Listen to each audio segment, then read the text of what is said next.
Ya, en este tema vamos a vincular el realismo con un autor y una obra en particular, ¿ya?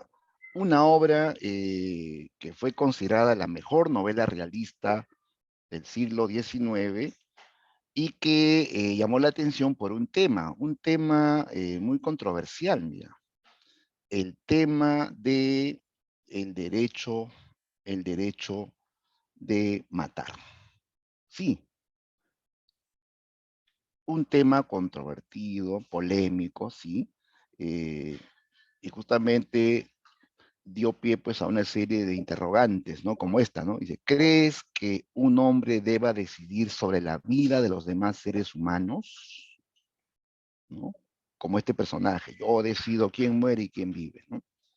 ¿No? ¿Es válido darle muerte a aquellos que por ejemplo, se consideran pues, dañinos a la sociedad? Nadie es dueño de una vida de algo, de alguien, profe. Ajá, ya ves, hay un punto de vista ahí, ¿no? Nadie es dueño de la vida de otro, ¿no? O en todo caso, todos tienen derecho a la vida, ¿no? Es un punto de vista. Pero también hay quienes van a pensar, pero los que hacen daños deben morir, ¿no? O sea, eso también es un punto de vista que se planteó. Entonces, esto fue motivo de una discusión, una polémica, ¿ya? Y todo a partir de una obra, la obra Crimen y Castigo, ¿ya? Esta obra habla de un personaje que se da derecho de matar a una persona a la cual consideraba injusta, dañina, ¿no? Desalmada, ¿no? Y eso va a traer, pues, va a dar pie a todo un debate, ¿no?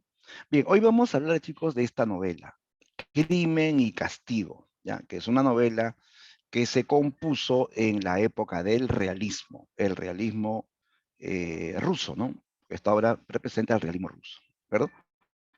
Muy bien, entonces, hablemos primero del realismo, el realismo literario.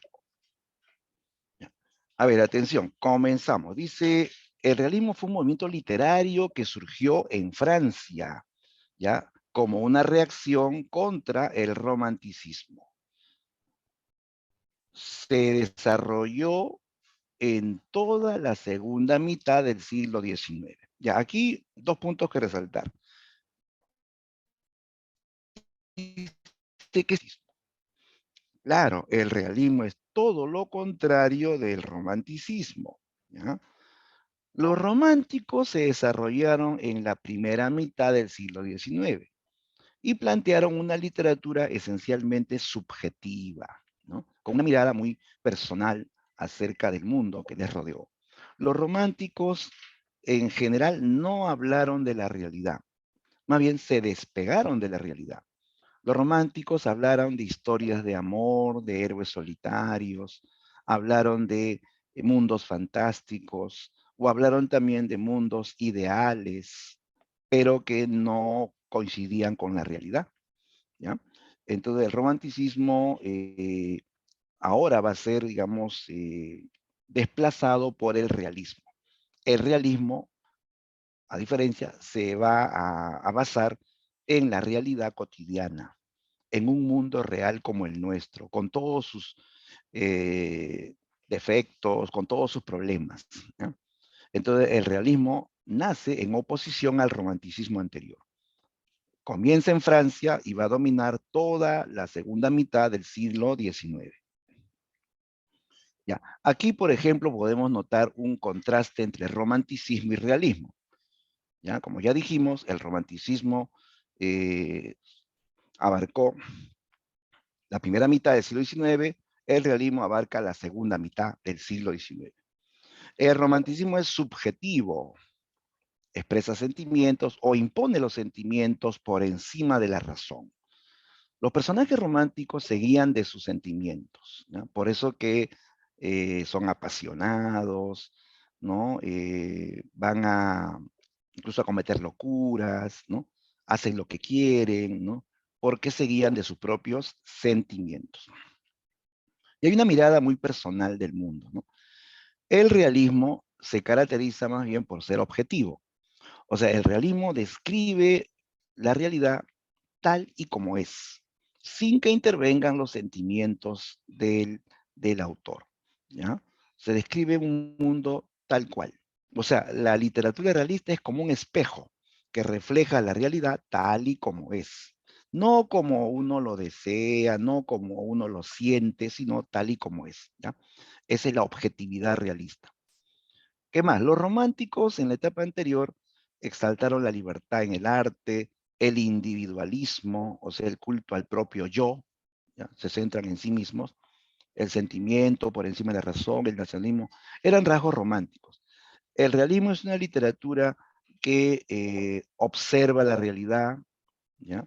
Denuncia los males sociales, la miseria, la explotación, los contrastes sociales, ¿no?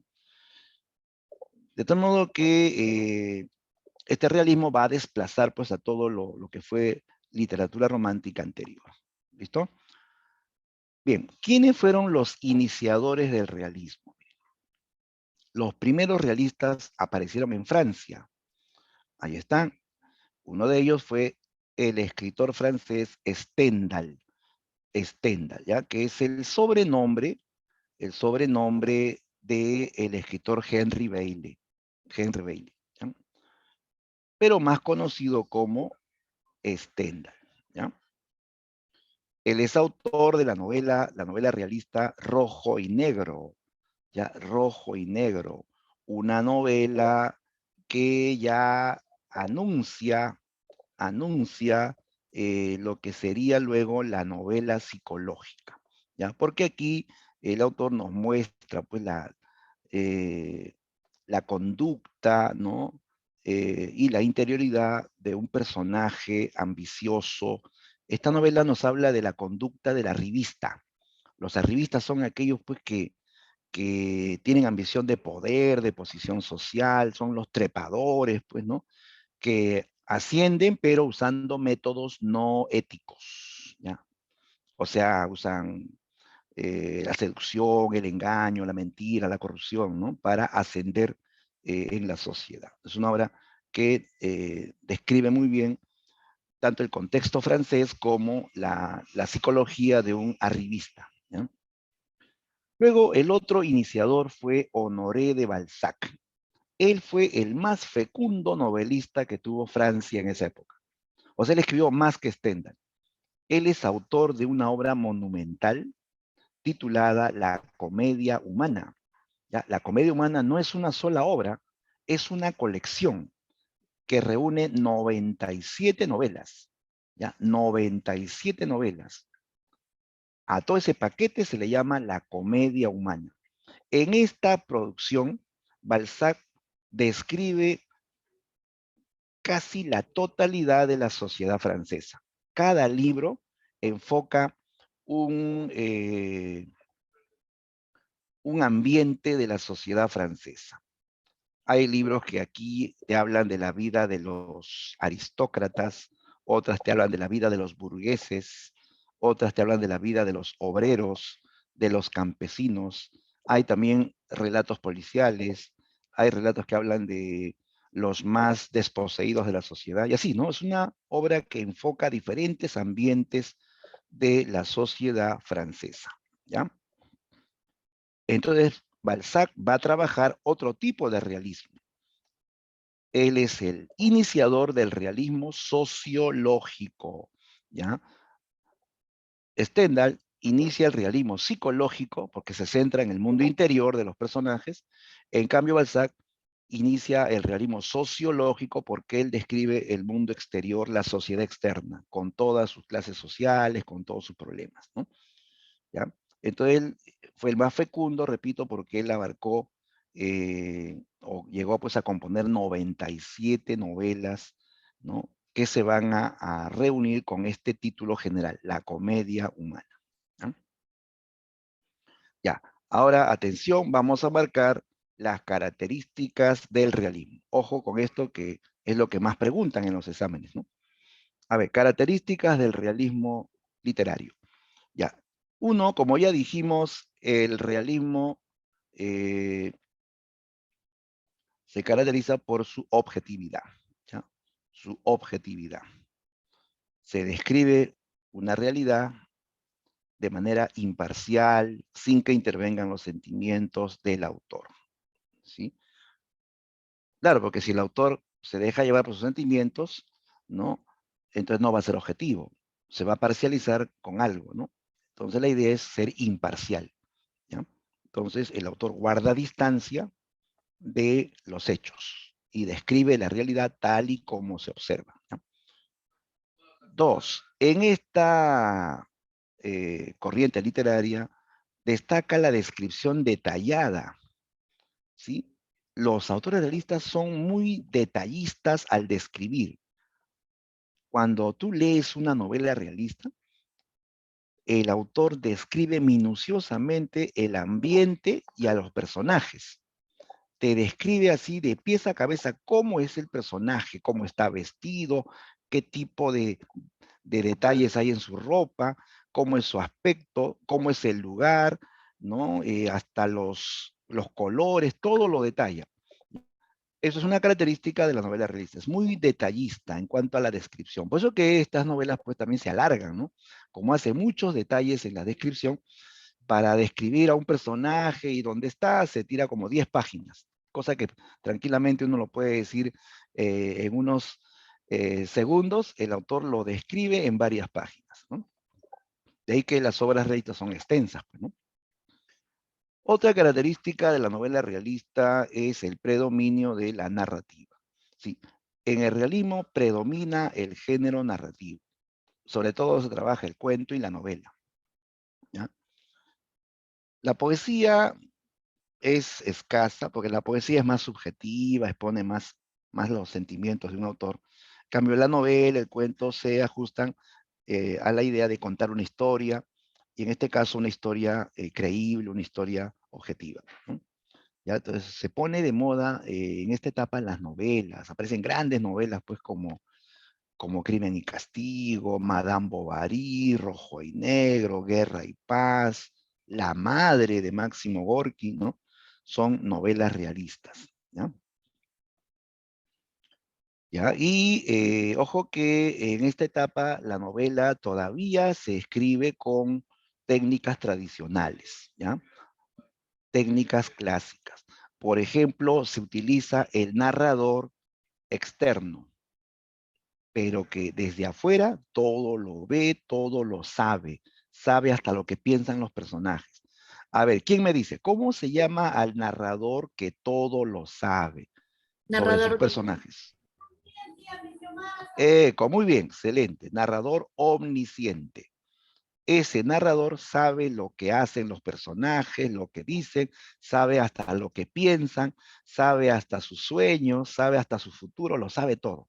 Es el típico narrador omnisciente, ¿ya? ¿Y qué más? En cuanto al tiempo, estas novelas siguen un orden lógico. Comienzan por un principio y terminan por un final, como es natural, pues, ¿no? En la vida real, ¿no? Entonces, a eso se llama tiempo lineal. Entonces, la novela realista utiliza el narrador omnisciente, que todo lo sabe, y el tiempo lineal, que sigue un orden lógico, ¿ya? Bien, ¿qué más?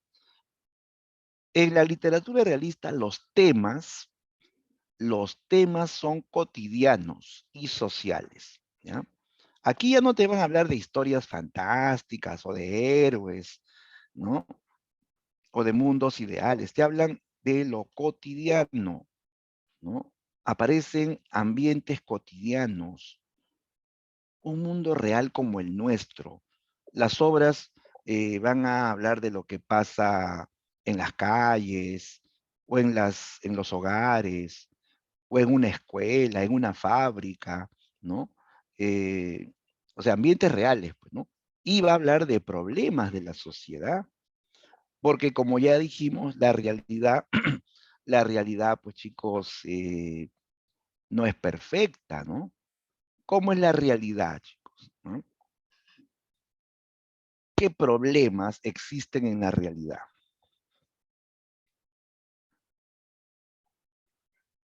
A ver, comenten en el chat.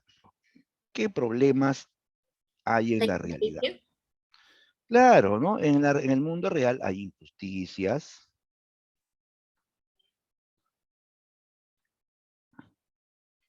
¿Diferencias? claro, hay ¿Maldad? desigualdades sociales, ¿no? Claro, ¿no? Hay mucha desigualdad social, hay también corrupción, Maldad. ¿sí o no? Hay corrupción, hay maldad, hay vicios o no hay vicios. Sí. Claro que hay vicios, hay alcoholismo, hay drogadicción, prostitución, etcétera, ¿no? Entonces, la realidad tiene problemas. De eso van a hablar los realistas, de los problemas de la sociedad, ¿no? ¿Sí? Entonces, ya no van a hablarte pues de héroes o de historias fabulosas como lo hacían pues en la antigüedad, ¿no? Sino ahora la literatura capta la vida cotidiana con todos sus problemas, ¿no? Y no solamente habla del mundo exterior visible, sino también la novela realista va a analizar la conducta de los personajes. Ya esto se llama psicologismo, o sea, analiza la conciencia de los personajes, ¿no? La conciencia, la mente de los personajes. Justamente ahí encaja la obra Crimen y Castigo, pues de Dostoyevsky, ¿no? ¿No? Que es una novela psicológica. ¿Ya? En esta etapa del realismo surge la novela psicológica, ¿no? Bien, esto, chicos, es en general son los rasgos de la literatura realista, ¿ya? Es todo lo contrario de la literatura romántica. Ahora, eh, para que surja toda esta movida realista en Europa, hay que tener en cuenta que también va a haber influencia de una filosofía. En esta etapa, eh, la, la filosofía dominante, a ver, lo voy a anotar, se llamaba positivismo, ¿ya? Este movimiento realista tiene total influencia del positivismo. Profesor, ¿qué es el positivismo? A ver, el positivismo es una doctrina filosófica que valora el método científico, ¿ya? Valora el método científico. O sea, eh, observar, experimentar, demostrar, ¿ya? O sea, ellos siempre dicen, ya, tú dices esto, allá, demuéstralo, ¿no? De manera científica, ¿no? Entonces ellos dicen que los únicos conocimientos válidos son los que se obtienen usando los métodos científicos, observar, experimentar para demostrar, ¿no? Entonces la literatura capta ese método, ¿no? Los escritores realistas se basan en la observación y la experimentación, ¿ya? No te van a hablar de cosas metafísicas, de creencias, supersticiones o teologías. Siempre se basan en lo observable, en lo, en lo que se puede experimentar, ¿ya? Bien, entonces esos son métodos que pues nosotros también seguramente hemos empleado para aprender, para conocer, ¿no? Claro, por ejemplo, quienes saben manejar bicicleta han tenido que experimentar para aprender, ¿no? Han tenido que hacer varios ensayos, han tenido que caerse hasta de cara, ¿sí o no? Y han aprendido, ¿no? Experimentando, ¿no? ¿Correcto? Entonces, los realistas van a usar esos métodos, observar, experimentar y demostrar, ¿no? Bien, entonces no te olvides, el realismo tiene influencia del positivismo, ¿no? Bien, vamos a, ahora vamos a los representantes, ¿ya? Aquí tenemos a los principales representantes del realismo europeo, ¿ya? Principalmente autores franceses y rusos, ¿no? Que fueron los espacios donde el realismo tuvo mayor desarrollo, ¿ya? A ver, en Francia ya hemos citado a Henri Beyle o Stendhal, autor del libro Rojo y Negro. También citamos a Honoré de Balzac, ¿no? También francés, autor de La comedia humana. Dentro de esa colección, dos libros importantes, los mejores, digamos, las mejores novelas dentro de esa colección son Eugenia Grandet y Papá Goriot, ¿ya? Están dentro de la comedia humana, ¿ya? Otro grande del realismo francés fue el escritor Gustave Flaubert, ¿ya? Gustave Flaubert escribió la novela Madame Bovary, ¿ya? Madame Bovary fue una novela que causó censura, ¿no? Una novela que, por un lado, fue elogiada por su calidad estética, ¿no? Pero también fue censurada por la sociedad oficial por su temática. Sí, lo que pasa es que Madame Bovary aborda un tema también controversial. Aquí hablan del adulterio femenino, sí, el adulterio femenino, la historia de una mujer casada que engaña a su marido, ¿no? ¿Ya? Eh, Debido a que, según la obra, ella se ve asfixiada por la rutina, por la vida rutinaria, por la monotonía, ¿ya?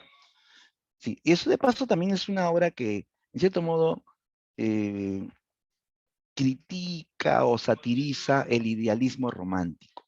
Sí, lo que pasa es que la protagonista, que se llama Emma Bovary, es una chica muy soñadora, es una chica que pasa el tiempo leyendo novelas de amor, poesía, y tanto ha leído de romanticismo que se ha llenado la mente de locas ilusiones, ¿no? De muchos anhelos, ¿no? Que no van a coincidir con la realidad, ¿no? Esta chica se ve obligada a casarse, su padre la compromete con un médico viudo, un médico que estaba pues lleno de deudas, estaba arruinado, ¿no? Pero el padre en agradecimiento, como este médico le había curado la pierna, le cedió la mano de su hija. Ya pues era costumbre eso de que los padres decidían con quién se casaban las hijas, ¿no? Ya pues se casaron, ella se casa con cierta ilusión, ¿no? De que con este hombre saldría del campo, iría a la ciudad, asistiría a fiestas, teatros, vestiría ropa de la ciudad y tendría una vida pues supuestamente más cómoda e interesante.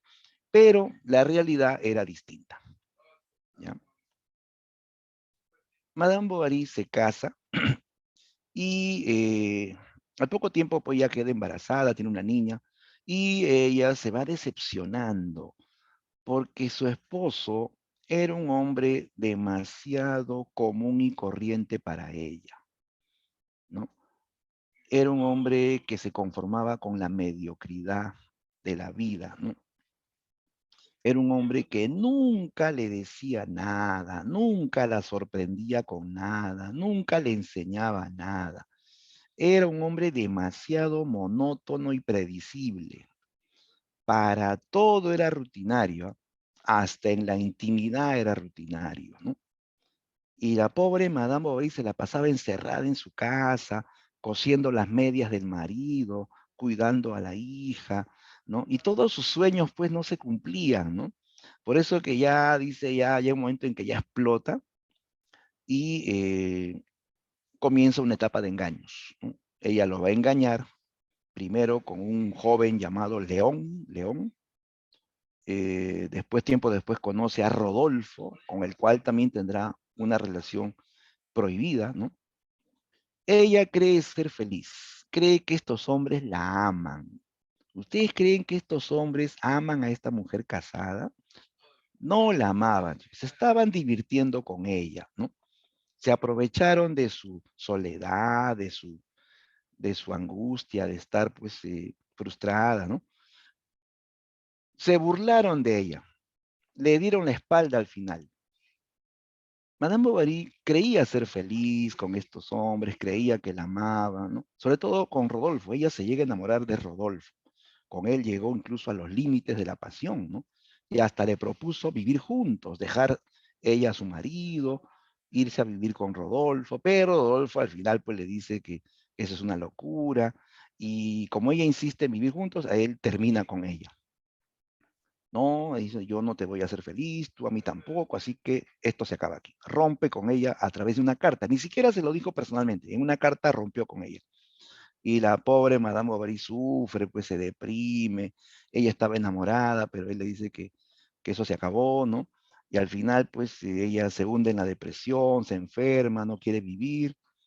Eh, para remate, ella va a quedar arruinada, ella y su marido, porque ella había empeñado su casa, había empeñado todos los bienes para pedirse préstamos y cumplir sus anhelos, pues de viajar, comprarse ropa, joyas, hacer viajes con su amante, ¿no? Y ya pues estaba endeudada y no pagaba los intereses y la deuda se hizo inmensa, impagable prácticamente. Y le mandan notificaciones de que le van a embargar toda su casa, si es que no paga. Madame Bovary se desespera, busca a sus amantes, ¿no? Dice, por todo lo que te he dado, ayúdame, sálvame. Los amantes le dan la espalda, no quieren volverla a ver. Ella llora, ella sufre, decepcionada, busca prestamistas. Los prestamistas también tratan de aprovecharse de ella. Le dicen, pero Madame Bovary, ¿con qué me va a pagar si usted no tiene dinero? Aunque si no es en efectivo, podría ser en afectivo, le dicen, ¿no? O sea, querían aprovecharse de ella, ¿no? Y Madame Bovary sale enojada y llorando, ¿no? El mundo se le viene abajo, todo se va a descubrir. Al final, antes de que se descubra todo, Madame Bovary decide morir. Ella se envenena. Con un frasco de arsénico, acaba con su vida. Muere Madame Bovary muy frustrada. La vida no era como las novelas románticas que había leído, ¿no? La vida era completamente diferente, ¿no? Ya, ahí se ve una crítica, una sátira al romanticismo, ¿no? Al final se descubre todo. Cuando ya el marido pierde la casa, le embargan todo, y guardando las pertenencias de su mujer, encuentra las cartas de los amantes, de los dos, las fotografías de los amantes, y a los dos los conocía él, ¿eh? Y el pobre pues se sintió doblemente humillado, doblemente burlado, sentía que de la frente le crecían dos protuberancias ramificadas, tan deprimido por lo que ha descubierto que él también ya no quiere vivir, se pone a beber, postrado en una silla, bebe, no quiere comer nada, su hijita le ruega que coma algo, que despierte, y así un día lo estaba sacudiendo para que se despierte y cae muerto. El marido de Madame Bovary también muere al final. La niña queda huérfana, completamente huérfana, y la envían a una fábrica de hilos. ¿Te imaginas una niñita explotada en una fábrica de hilos? Trágico, se nos da pena. A mí me dio mucha pena esa novela. La niña sufría, era explotada en una fábrica de hilos. En esa época, por si acaso, existían niños que trabajaban en fábricas, ¿eh? Sí, en Europa, en Inglaterra, en Francia, habían esas situaciones, ¿no? Bien, entonces, esta novela fue censurada por las escenas eróticas, ¿no? Que se daban por el tema del adulterio femenino, pero al mismo tiempo es una crítica no solamente al romanticismo, sino también a la sociedad burguesa, ¿no? Una sociedad llena de afanes puramente materiales, de mediocridad, de rutina, ¿no? ¿Ya? Fue censurada por el tema, pero en cuanto a la calidad del texto, esta obra fue considerada la mejor novela del realismo francés, porque era una novela que tenía perfección estética en el estilo, era una obra que tenía un lenguaje muy preciso, ¿ya? Flaubert era un obsesionado por la calidad del estilo. Él corrige, vuelve a corregir, otra vez corrige hasta que quede perfecto. Él usa palabras precisas, él se revuelca en su sillón buscando el adjetivo preciso, ¿ya? Era un hombre muy perfeccionista en cuanto al estilo, por eso llegó a ser el mejor novelista del realismo francés, ¿eh? Bien, ahora aquí a la derecha tenemos a algunos representantes del realismo ruso. El realismo ruso, ¿ya? Rusia dio grandes frutos en el realismo, chicos. Grandes escritores que escribieron sobre la realidad rusa, ¿no? Eh, ¿Y cómo era la realidad rusa? Miren, estamos hablando de los tiempos previos a la caída del zarismo, ¿ya?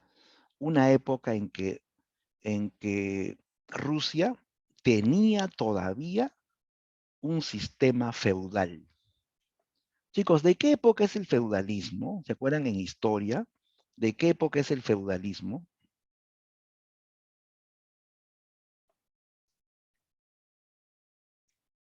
¿De qué edad es el feudalismo? ¿La edad antigua, la edad media, la moderna? A ver, ¿quién lo dice?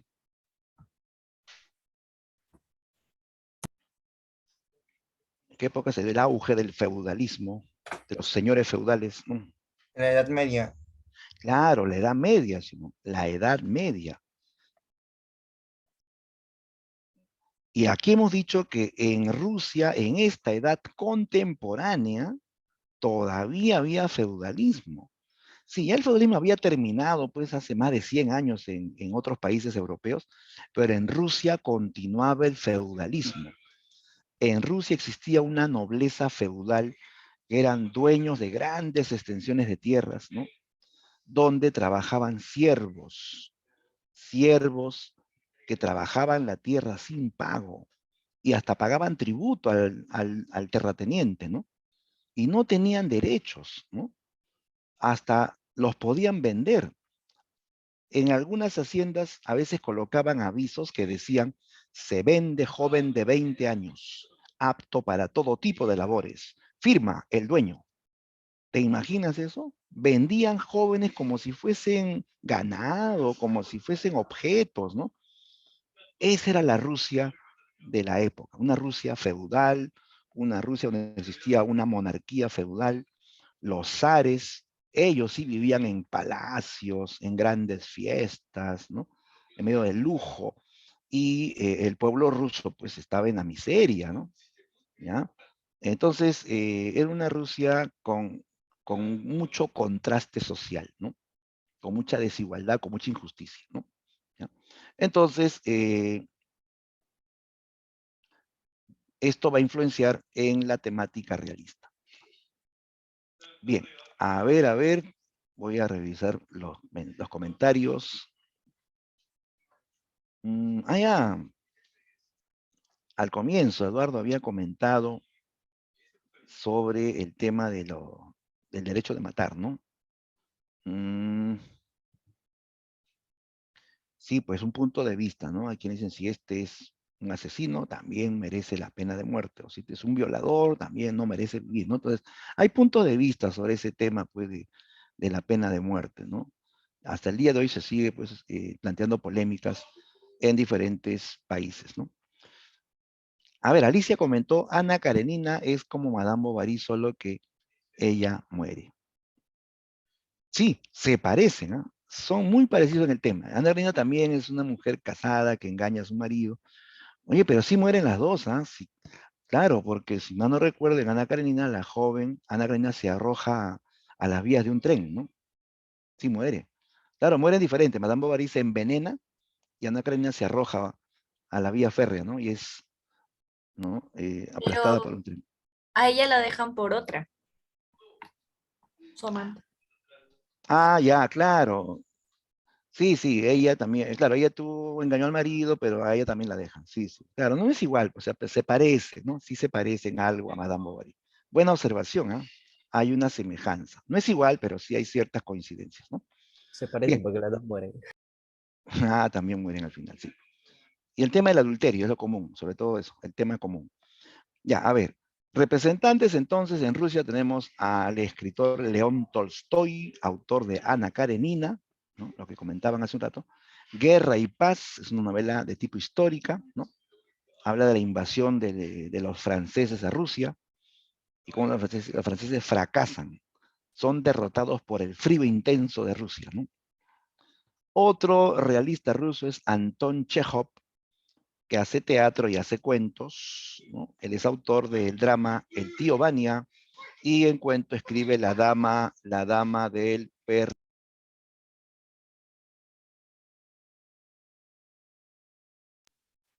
Y el más notable narrador del realismo ruso en este periodo fue Fedor Dostoyevsky, ¿ya? Dostoyevsky, que escribe pues novelas de corte psicológico, realista y psicológico a la vez, obras como Pobres Gentes, ¿no? Crimen y Castigo, El Jugador, Los Hermanos Karamazov, entre otras, ¿no? Bien, vamos a centrarnos en este escritor, chicos, ¿ya? El autor clave de esta clase es Fedor Dostoyevsky. Hablemos de Dostoyevsky.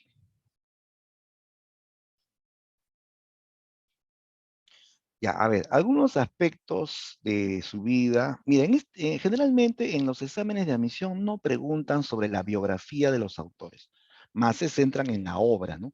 Las características de su obra y el contenido de la obra, ¿no? Pero en este caso, chicos, sí es pertinente eh, resaltar la vida del autor. ¿Por qué? Porque Dostoyevsky es un autor muy vivencial.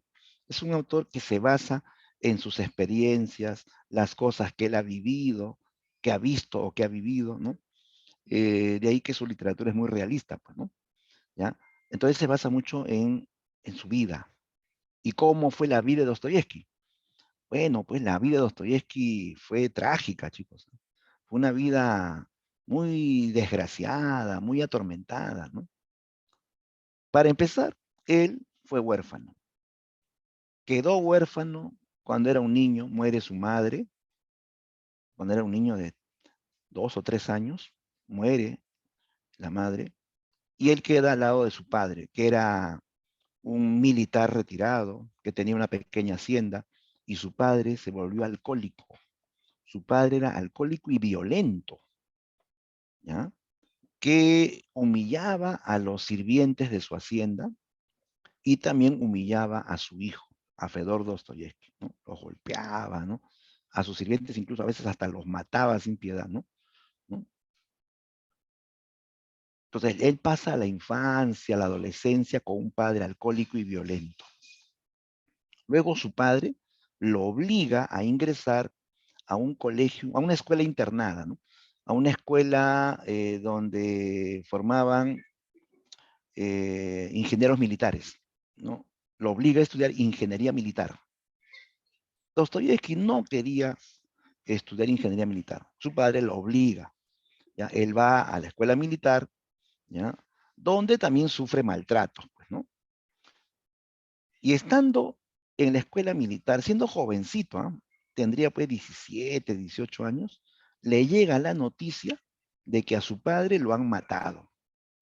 Sí, que los propios sirvientes de la hacienda se rebelaron y lo mataron por abusivo, ¿ya?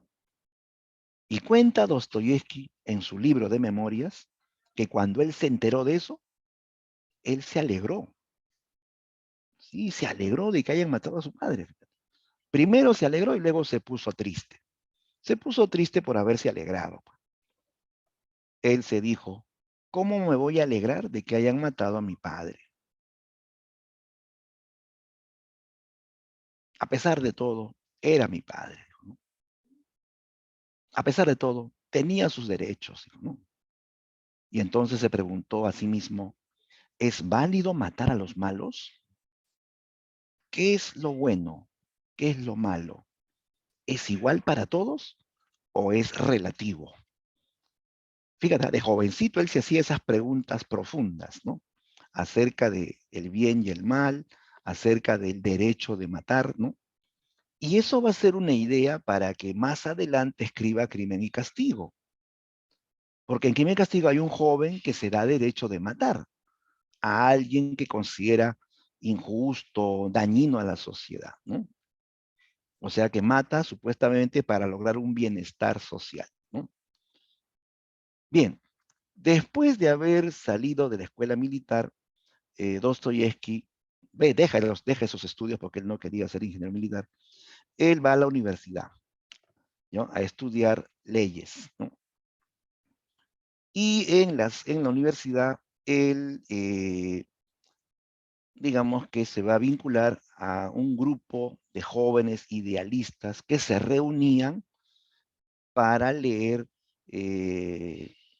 literatura revolucionaria. Leían a Marx, a Engels, y comenzaban pues a, a cuestionar el sistema zarista. En esa época gobernaba el zar Nicolás II. Hasta que un día la guardia zarista, que está siempre vigilando, los atrapa leyendo literatura revolucionaria. Y a toditos esos muchachos se los llevaron presos previa paliza, ¿no? ¿Ya? Y les dijeron que los iban a matar, ¿no? Les pusieron una capucha en la cabeza, los arrinconaron contra la pared y les dijeron que los iban a matar. ¿Te imaginas eso? Traumático, ¿sí o no? Pero no llegaron a disparar. Llega una orden que cambia la pena de muerte por el destierro. Todos estos muchachos fueron llevados a la Siberia, a hacer trabajos forzados en la Siberia, ¿ya? O sea, por sus ideas fueron llevados a la Siberia. La Siberia, jóvenes, es el lugar más inhóspito de Rusia, muy alejado, ¿no?, de las sociedades, de las ciudades, ¿no? Y donde las temperaturas caen bajo cero, donde los ríos se congelan, donde los presos viven encadenados de los pies y tienen que caminar kilómetros para hacer trabajos forzados en medio del frío, la nieve. Allá Dostoyevsky permaneció casi 5 años de su vida, ¿no? Y allá comenzó también otro problema, una enfermedad. Dostoyevsky comienza a sufrir ataques epilépticos, ¿ya? Él fue víctima de epilepsia de aquí hasta su muerte, ¿ya? Imagínate a Dostoyevsky tirado en el suelo, lleno de nieve, e encadenado de los pies y sufriendo un ataque epiléptico. ¿Te imaginas eso? Él sufrió mucho, ¿sí o no? Dostoyevsky conocía bien el sufrimiento. Él sufrió esto durante muchos años, ¿no? Cerca de 5 años estuvo en Siberia. Bien, luego sale, ¿no? Termina su condena, le obligan a hacer servicio militar obligatorio durante 2 años, ¿no? Dostoyevsky después es devuelto a la sociedad, ¿no? Comienza a escribir sus obras en base a las cosas que ha ido viviendo, ¿no? Pero al principio no le va bien, ¿no? Es desconocido, no tiene fama, ¿no? Incluso él se refugia en los vicios, se vuelve ludópata. Él era apostador de la ruleta. Pensaba que así podría ganar dinero. Bueno, al comienzo apostó, ganó, otra vez apostó, ganó, apostó todo y lo perdió todo. Quedó arruinado, sin ningún centavo. Y basado en esa etapa en que se envició con el juego, escribió una novela titulada El Jugador. El jugador habla de un ludópata, ¿no?, enviciado por el juego a la ruleta, ¿no? Después sacó un libro llamado El Idiota, donde habla de un epiléptico, que es así bien ingenuo y bondadoso, pero va a ser víctima de otras personas, ¿no? Entonces, mira, habla de un jugador, habla de un epiléptico, habla de un joven revolucionario, o sea, todo eso tiene que ver con él, pues con su vida, ¿sí o no? ¿Ya? Bien, Dostoyevsky logra, digamos, la fama en los últimos años de su vida, ¿ya? Sus obras le dan reconocimiento, pero ya eran los últimos años de su vida. Dostoyevsky se murió a los 60 años. Milagrosamente llegó a los 60 años, ¿no? Tenía 60, pero parecía de 80. O sea, él envejece prematuramente, ¿no? Claro, por el sufrimiento, todo lo que vivió, pues, ¿no? Murió a los 60 años, dejando una gran cantidad de libros, ¿no? Bien, ¿cuál es la importancia de Fedor Dostoyevsky? A Dostoyevsky se le considera el auténtico iniciador de la novela psicológica, ¿ya? El auténtico, el verdadero iniciador de la novela psicológica. Claro que han habido antecedentes, autores que dieron los primeros pasos, ¿no? Pero el verdadero iniciador de la novela psicológica es Dostoyevsky. ¿Por qué? Porque él hace un análisis más profundo de la interioridad de los personajes. Analiza profundamente la mente, la conciencia de sus personajes, ¿no? Entonces, él es un maestro, ¿no? En ese terreno de la novela psicológica, ¿no? Ya, a ver, veamos las características de su obra, en general, ¿no? Características de la obra de Dostoyevsky. Ya, número uno, lo que ya acabamos de decir, él hace un profundo análisis de la subjetividad de los personajes, ¿ya? Ojo, aquí la subjetividad no es de él, es de los personajes. Y cuando dice subjetividad se refiere al mundo interior, vale decir la conciencia, la mente de sus personajes, que por cierto son todos atormentados, son personajes que sufren.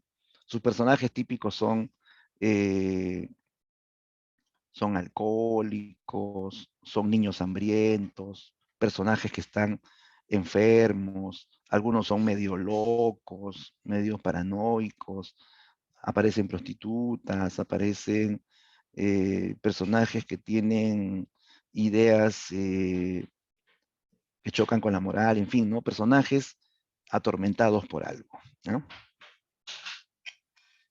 Otra característica de la narrativa de Dostoyevsky son las preocupaciones morales y religiosas. Sí, esto tiene que ver, chicos, también con experiencia. Cuando él estuvo preso, dice que lo visitaban unas mujeres que le hablaban de Dios, ¿no? Y le regalaron esos libritos del Nuevo Testamento, ¿ya? Era el único libro que le permitían leer a Dostoyevsky estando preso. Entonces, de ahí en adelante, él comienza, pues, a generar una religiosidad personal. O sea, él nunca perteneció a una iglesia, ¿no? Pero tenía una religiosidad personal, ¿no? Que hace que él, en sus novelas, ¿no? Eh, aborde asuntos morales y religiosos. ¿Sí? Sus personajes, muchos de ellos, digamos que tienen cargos de conciencia. O sea, han hecho algo malo y tienen remordimiento y quieren hacer algo bueno para borrar lo malo que hicieron, ¿sí? Por ejemplo, ¿no? En Crimen y Castigo aparece una chica llamada Sonia. Sonia es una chica que vive en un hogar donde hay mucha miseria, ¿no? Y ella se ve obligada, en contra de su voluntad, de su virtud, de sus sentimientos y todo, se ve obligada a prostituirse. Pero ella sufre. O sea, ella se prostituye, viene a casa y se pone a llorar horas de horas. ¿Por qué? Porque se siente indigna, porque sabe que ha hecho mal, ¿no? Y eso le da mucho remordimiento. Entonces, ¿qué va a hacer? Ella comienza a ayudar a otras personas. En cierto modo, quiere hacer cosas buenas para borrar lo malo que hizo, borrar sus faltas, ¿no? Entonces, las obras de Dostoyevsky hablan de personajes que están atormentados, que tienen cargos de conciencias, ¿no? Y buscan redimirse, ¿no? Buscan borrar sus faltas, ¿no? Otra característica, ahí está, la solidaridad con el sufrimiento humano, ¿ya? Solidaridad con el sufrimiento humano. Claro, Dostoyevsky es un autor que conoce perfectamente el tema del sufrimiento, ¿sí o no? Uno no puede escribir de algo que no conoce. Y Dostoyevsky conocía bien el tema del sufrimiento. Y él se solidariza con la gente que sufre, ¿ya? En sus obras se nota la solidaridad con el sufrimiento humano, ¿no? ¿No? Llama la atención que en Crimen y Castigo nos hablen de alcohólicos, de prostitutas, incluso de asesinos, a los cuales el autor no los juzga, los trata de comprender, los trata con compasión, ¿no? De cierto modo quiere ayudarlos, ¿no? Por ejemplo, al asesino de Crimen y Castigo, el policía lo comprende y quiere ayudarlo. La chica Sonia que se prostituye es vista como una prostituta bondadosa. El alcohólico también aparece arrepentido, aparece muy humano, ¿no? Entonces ahí se ve que el autor se solidariza con el sufrimiento humano y eso viene pues de sus experiencias. Cuando él estuvo preso conoció a mucha gente, ¿no?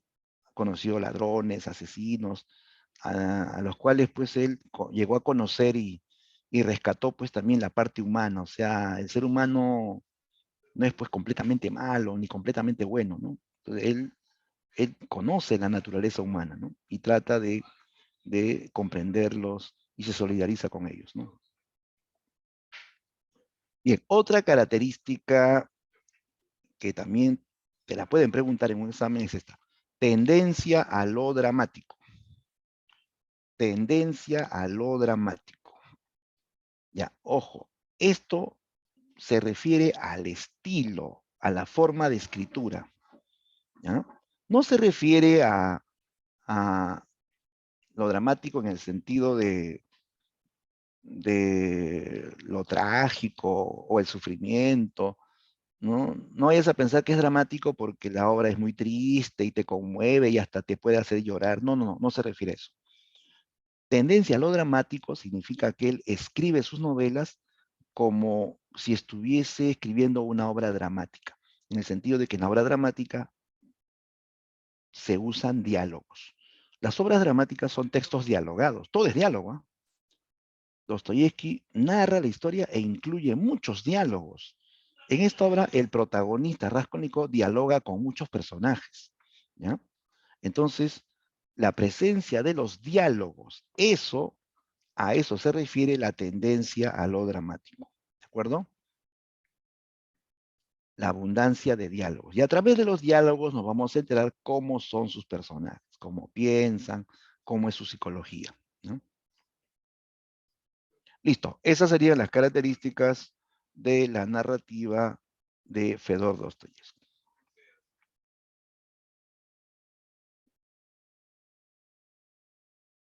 Ya, a ver, hasta aquí, ¿alguna pregunta? ¿Todo claro, chicos? Ya, tengan la confianza de preguntar. Si tienen una duda, inquietud, pregunten nomás y yo gustoso les respondo.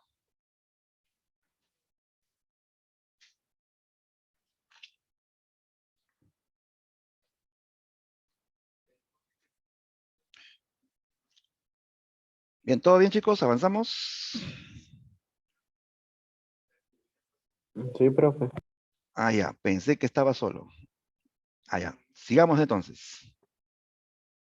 Ahora sí, hablemos de Crimen y Castigo. Ya, esta fue la novela más, se puede decir, interesante del siglo XIX, por el tema novedoso, ¿ya? Veamos de qué nos habla Crimen y Castigo. Ya, primero que esta novela se categoriza como novela psicológica, ¿ya? Porque analiza la interioridad, la conciencia del protagonista.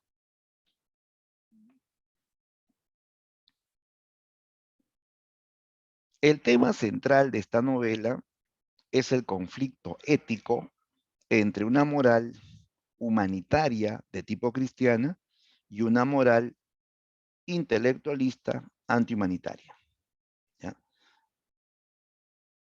¿A qué se refiere esto?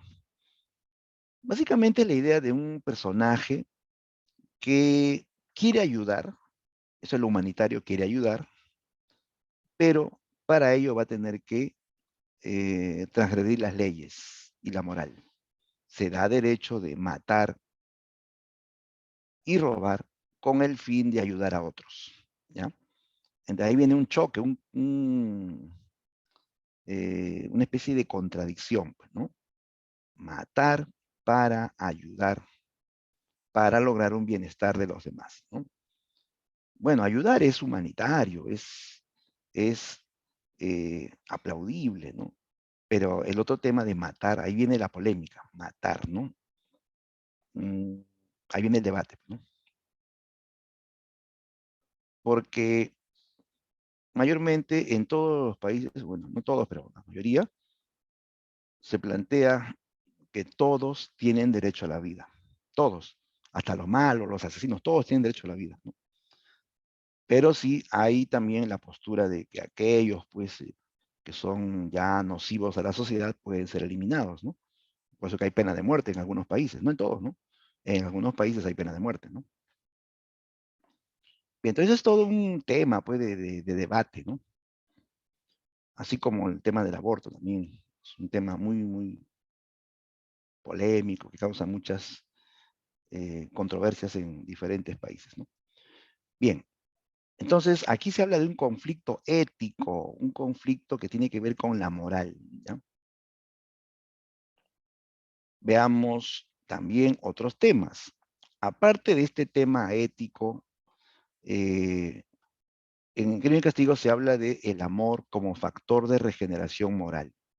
Sí, vamos a ver escenas donde el amor de una mujer por el protagonista, amor en el sentido de que ella se sacrifica por él, ¿ya? Hace que este muchacho reflexione, que este muchacho incluso comprenda su error y comience a cambiar su conducta, ¿no? Otro tema, la culpa, ¿no? La conciencia de culpa que atormenta al protagonista luego de cometer sus crímenes, ¿no? También se ven otros temas como la pobreza y los problemas sociales, ¿no? Claro, se describe la realidad, ¿no? Cotidiana, ¿no? Los problemas de la sociedad. Ya, aquí algo que hay que tomar en cuenta también, chicos, son los niveles de esta novela. La obra tiene dos niveles, un nivel superficial, ¿ya? Que desarrolla una trama policial. Claro, en esta novela hay un crimen, hay un doble asesinato, hay una investigación de ese crimen. Y al final se descubre pues al asesino y se aplica la sanción social, ¿no? Entonces, a las novelas que hablan de crímenes y sobre todo la investigación del crimen hasta resolver el caso, ¿no? Se les llama novelas policiales, ¿no? El Crimen y Castigo puede ser llamada también novela policial, ¿no? Por su forma, por su estructura, es una novela policial. Pero también en el nivel profundo, esta novela es psicológica, porque se centra más en el conflicto interno del personaje principal, ¿ya? Analiza mucho la conciencia del personaje, su sufrimiento, su casi locura, ¿no? Entonces es novela psicológica y al mismo tiempo tiene rasgos policiales, ¿ya? Profesor, Sí, dime. ¿cómo así una moral intelectualista? Ah, ya, muy bien, buena pregunta. Ya. Eh, la moral intelectualista se refiere a una idea propia del personaje, ¿ah? Él se crea esta teoría de que en el mundo hay personas que tienen eh, superioridad intelectual y ellos están por encima de la moral común y de la ley y por tanto tienen derecho de transgredir la ley para lograr un bienestar social, ¿ya? Es lo que más adelante se va a llamar teoría del superhombre, pero en esta época todavía no se usaba ese nombre, ¿no? Pero la teoría intelectual es esa teoría de superioridad que le da derecho de transgredir la ley, ¿no? Por eso que el protagonista de esta novela mata, porque él tiene esa teoría intelectual. Él dice que tiene una moral superior, que su moral no es igual que la moral de los demás. Él está por encima de la moral común y él tiene derecho de matar para lograr un bienestar de los demás, ¿no?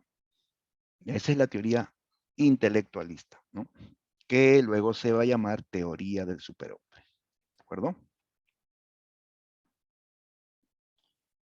Bien, aquí algunas consideraciones importantes. En esta obra, el crimen tiene dos móviles. Hay un móvil humanitario. El móvil humanitario es que él quiere ayudar a su familia, ¿ya? O sea, él mata y roba para ayudar a su familia que estaba pues sumido en la pobreza, ¿no? Y hay un móvil antihumanitario. Este es el móvil intelectualista, matar porque él se considera un hombre de moral superior, ¿no? ¿Ya? O sea, él mata para demostrarse a sí mismo que él es un hombre de moral superior, que está por encima de la moral común y él puede tener derecho, ¿no?, de matar, ¿no? Entonces hay el móvil de ayudar y el móvil de librar, pues, a la sociedad de un ser nocivo, ¿no? Y por eso él mata, ¿no? Lo veremos en el argumento. A ver. Y Sonia es el amor que regenera al hombre, ¿no? Sonia es la chica que lo va a ayudar en esta historia, ¿no? Bien, a ver, vamos al argumento, a ver brevemente el argumento de Crimen y Castigo.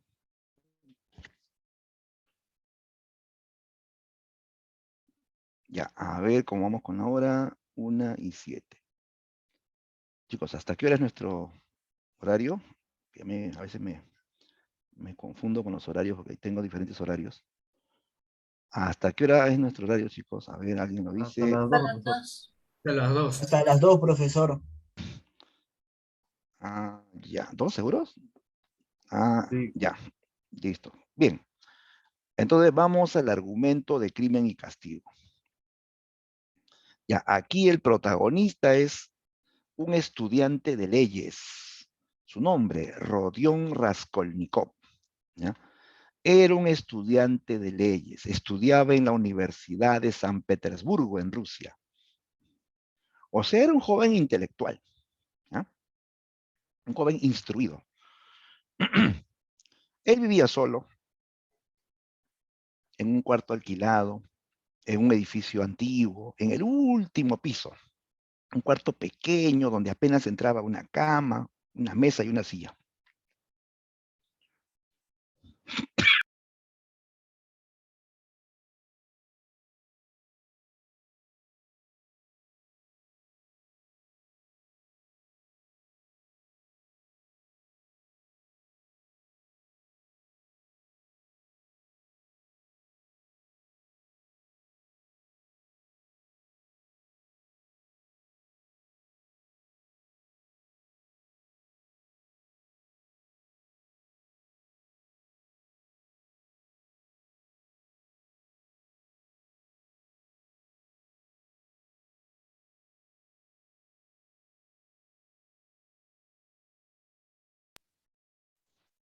Ya, a ver, vamos a continuar. Disculpen, chicos.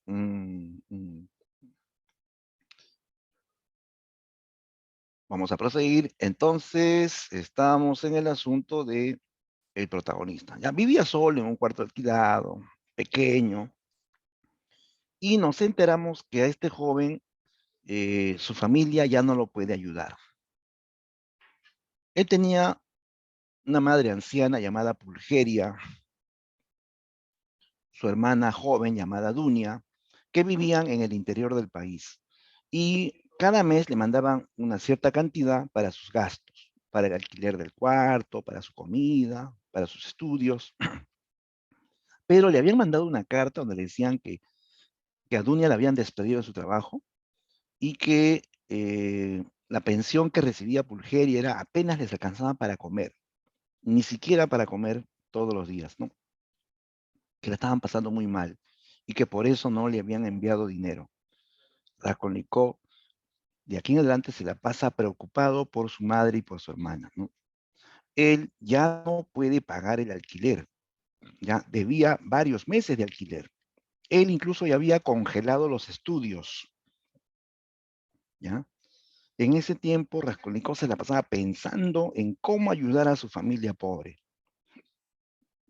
Y paraba escondiéndose de la dueña del edificio, ¿sí? Porque la dueña del edificio vivía debajo de su cuarto. Entonces, para que no lo vea, todos los días salía tempranito antes que ella se despierte. Y volvía de noche cuando ya ella estaba dormida, para que no le busque, para que no le cobre, ¿no? Y cuando lo encontraba le decía, pues le insultaba, le decía que era un vago, que no trabajaba, que no estudiaba, que le pague lo que le debe, ¿no? Y él pues vivía angustiado, atormentado, ¿no? Tanto por la familia y por lo que tenía que pagar la deuda, ¿no?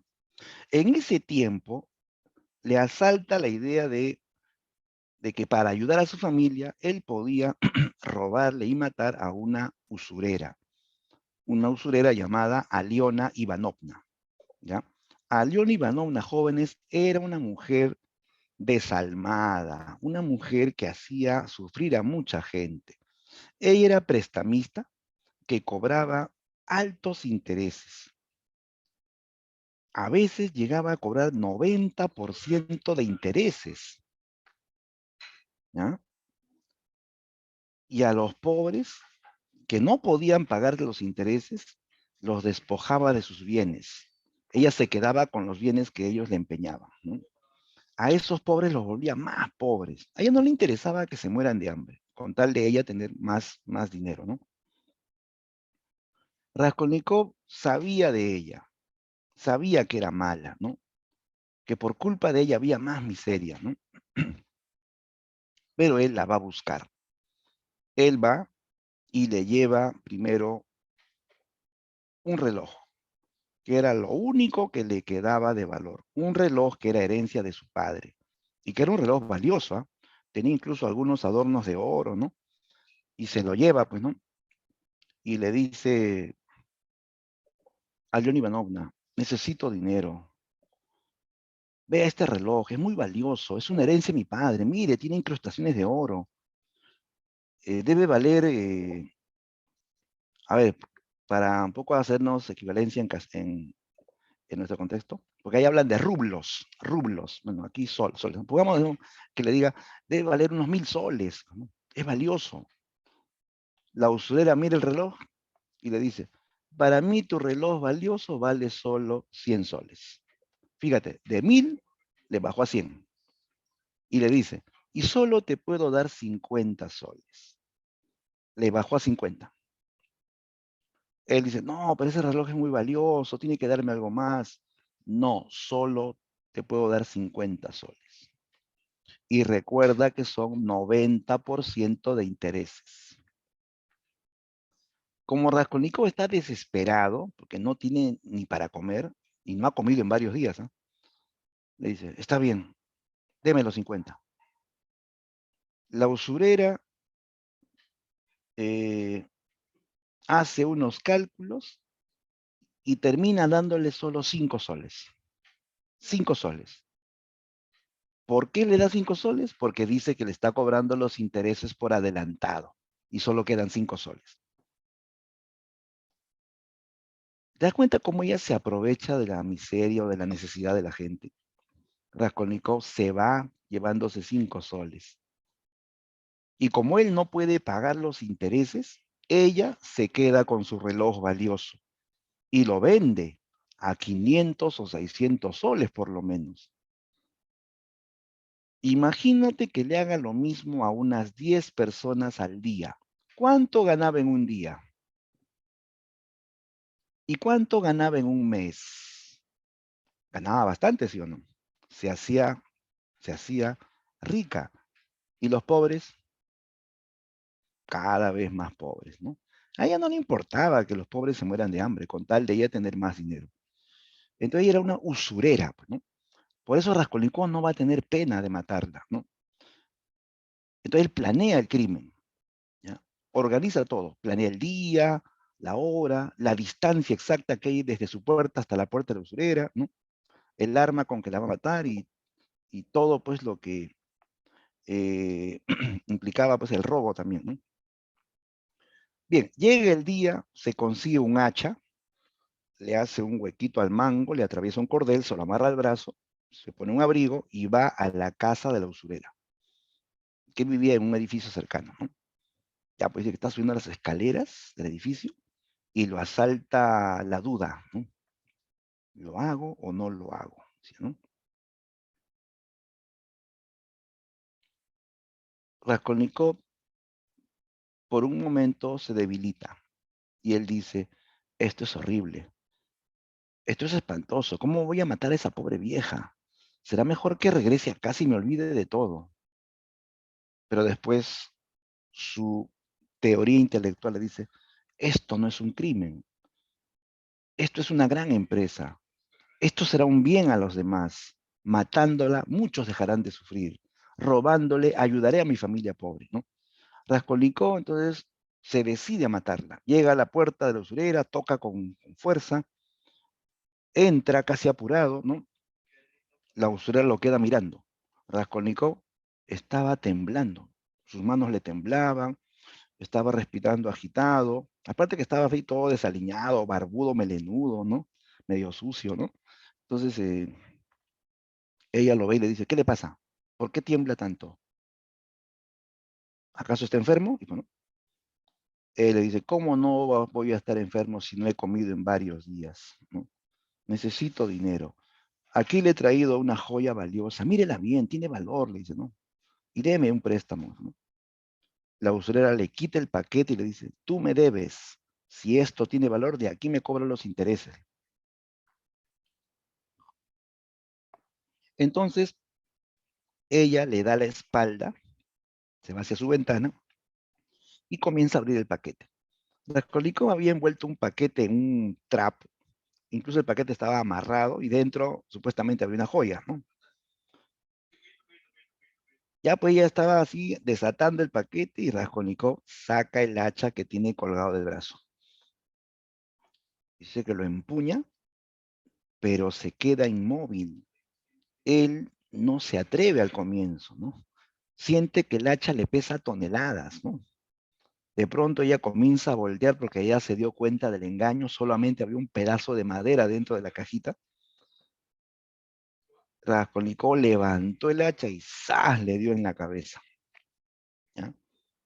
La derribó y luego le dio otro y otro hachazo más con la parte posterior del hacha. Le destrozó el cráneo, la mujer está muerta y comienza a fluir la sangre, ¿no? Como una copa de vino derramada, ¿no? Raskolnikov corre luego a la habitación de la usurera para robar sus joyas, ¿no? Rebusca los cajones y debajo de la cama encuentra un cofre grande, pero que estaba bajo llave. Él se desespera porque no lo puede abrir, regresa donde la usurera, le rebusca los bolsillos y no puede evitar mancharse de sangre hasta que le encuentra las llaves colgadas de su cuello, ¿no? Entonces él abre el baúl y encuentra muchas joyas de gran valor. Y todo eso se lo va guardando en los bolsillos del pantalón, de la camisa, de su abrigo. Se llena los bolsillos de las joyas. Cuando estaba en plena operación de saqueo, escucha que alguien entra a la escena del crimen. ¿Quién era? Lisabeta, ¿ya? Lisabeta era la hermana menor de Aliona la usurera, ¿ya? Que venía de la calle, ¿no? Lisabeta se quedó muda al ver a su hermana muerta con el cráneo destrozado en un terrible charco de sangre, ¿no? Raskolnikov también se queda inmóvil, no quiere ni respirar, pero luego comprende que no puede haber testigo de su crimen y se va a la sala donde estaban Lisabeta y la usurera muerta. Va con el hacha en la mano. Y entonces al verlo, Lisabeta comenzó a gritar, ¿no? Raskolnikov levantó el hacha y dijo, cállate, no grites, tú no deberías estar aquí, ¿por qué viniste? Y le dio un hachazo en la cabeza. Mató a una inocente. Claro, el plan era matar a la usurera. A ella sí la consideraba pues nociva, dañina, desalmada. En cambio, Elizabeth era lo contrario. Elizabeth era una chica bondadosa, incluso piadosa, ¿no? Víctima de su hermana. Y la mató porque ella apareció en la escena del crimen. Ese va a ser el error de Raskolnikov. Eso es lo que más le da conciencia de culpa, haber matado a una mujer inocente, ¿no? Bien, Raskolnikov huye con el botín, así dando grandes saltos, baja las escaleras, corre por las calles. Mientras va corriendo, las joyas se le van cayendo. Se le van cayendo. Al llegar a su cuarto, la mitad del botín quedó regado por las calles. Y se dio cuenta que lo que quedó era insuficiente para ayudar a su familia. Se lavó todas las manchas de sangre y se tiró a dormir. Y él sueña con el crimen, sueña con Lisabeta que le ruega que no la mate. Le tocan la puerta, él despierta muy agitado, ¿no? y por debajo de la puerta le dejan una citación de la policía. Raskolnikov dice, ¿por qué me están llamando? No hay pruebas contra mí, yo no he cometido un crimen. Para él, matar a la usurera no es un crimen, ¿no? Entonces, él agarra el paquete de joyas que quedó y se va a la calle y lo esconde bajo una roca debajo de un puente y se pone a caminar por la ciudad. Él siente que todo el mundo lo está siguiendo, siente que lo están mirando, o sea, se vuelve paranoico, ¿no? Lee los periódicos donde hablan del crimen y eso le asusta, le perturba, sigue caminando, cree que sí, lo siguen observando, al punto que él se desmaya en la calle, queda tirado buen tiempo. Cuando él reacciona, no se acuerda dónde escondió las joyas. Le dan lagunas mentales. Rodión comienza a padecer los embates de su conciencia, ¿no? Él decide ir a la policía para negarlo todo. Él dice, el hombre superior no debe ser castigado, ¿no? Y él va, ¿no? Va a la estación de policía, está esperando su turno y escucha que unos policías hablan del crimen contra la usurera y su hermana, ¿no? Que ya tienen un sospechoso, que unos obreros que trabajaban en el primer piso del edificio vieron a un sujeto huyendo de la escena del crimen y que han hecho una descripción de él, que lo están buscando, que pronto lo atraparán, ¿no? Cuando Raskolnikov escucha eso, otra vez se desmaya, ¿no? Se desmaya, y hay un policía que lo ayuda, el policía Porfirio Petrovich, ¿ya? Que es inspector de la policía, él lo ayuda. Raskolnikov reacciona, y lo primero que él grita es, soy inocente, así como Fujimori, ¿no? Soy inocente, yo no he cometido ningún crimen, ¿por qué me han llamado, no? El policía le dice, señor, ¿de qué crimen está hablando? No le hemos llamado por ningún crimen. Se le ha llamado porque usted tiene una deuda con la dueña del edificio, debe varios meses de alquiler, tiene que pagar. La dueña lo ha denunciado, tiene que pagar o le embargarán sus cosas. No tengo nada que embargar, le dicen, ¿no? No tengo dinero, cuando tenga pagaré, dijo, ¿no? Pero Raskolnikov se siente pues nervioso porque sin que le pregunten, él habló de un crimen. Y no era por el motivo del crimen, sino era por la deuda, ¿no? Él se siente así nervioso, medio tonto incluso, ¿no? Comienza a jugar con sus manos, ¿no? Y el policía lo observa, que está nervioso, ¿no? Y le pregunta, ¿y usted sabe algo del crimen contra la usurera? No, no sé nada, le dice, ¿no? Pero si usted vive cerca, seguramente habrá empeñado alguna vez en la casa de la usurera. Sí, todo el mundo le empeñaba y todo el mundo la odiaba, cualquiera pudo matarla, digo, ¿no? Y no escuchó nada, no sabe nada, no, no sé nada, le dice, ¿no? Déjenme ir, estoy enfermo, le dijo, ¿no? Está bien, váyase, pero si es necesario lo volveremos a llamar, ¿no? Y Raskolnikov se va pues así enojado, ¿no? Y cuando ya se estaba yendo, el policía lo llama. Espere un momento, señor. ¿Usted se llama Rodión Raskolnikov? Yo he oído su nombre antes, ¿no? Ya recuerdo. Usted escribió un artículo para una revista acerca de el hombre superior, dijo, ¿no? Raskolnikov le dice, ¿de qué está hablando? Yo nunca firmé nada. ¿Cómo sabe? Dijo, ¿no? El dueño de la revista es mi amigo, ¿no?